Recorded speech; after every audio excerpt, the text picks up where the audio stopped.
itangazo rya leta y'u Burundi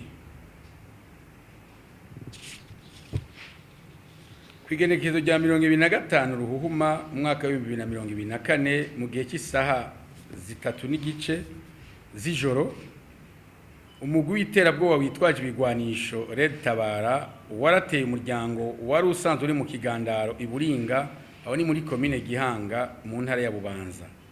Ico gitero kigayitse carahitanye abantu n'ibintu bitari bike birahononekarira. Ibitigiri by'ivyononekaye ni bikurikira. Abantu 9 baritavye Imana bahitanywe n'ico gitero kigayitse, harimwo abakenyezi 5 hakabamo n'umusirikare umwe yaraje gutabara. Abantu 5 barahakomerekeye muri ico gitero kigayitse, hakaba harimwo abakenyezi 3. Kuvyerekeye ibintu vyononekaye, imodoka yarimwo umuntu yari yitavye Imana bari batwaye mu buruhukiro yaraturiwe.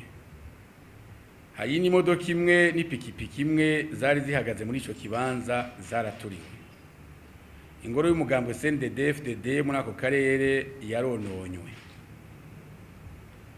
Leta y'u Burundi irateye ivyatsi ico gitero kitagira izina cakorewe bene gihugu bitekaniye mbere bari basanzwe bibereye mu kigandaro mu mubabaro. Leta y'u Burundi irahojeje imiryango yaburiye abayo muri ico gitero kigayitse, abakomeretse nabo ibipfurije gukira vuba. Leta y'u Burundi irasubiriye kwiyamiriza inyifato y'igihugu c'u Rwanda igihe imyimenyerezo n'ibigwanisho umugwi w'iterabwoba Red Tabara udasiba guhekura Burundi n'abarundi mu kwama wateye abene gihugu bitekaniye ataco bazira, ikabisubiye gusaba ishimitse leta y'u Rwanda gushikiriza leta y'u Burundi abarongoye uwo mugwi usanzwe bacumbikiwe mu gihugu c'u Rwanda barengutswe imbere y'ubutungane.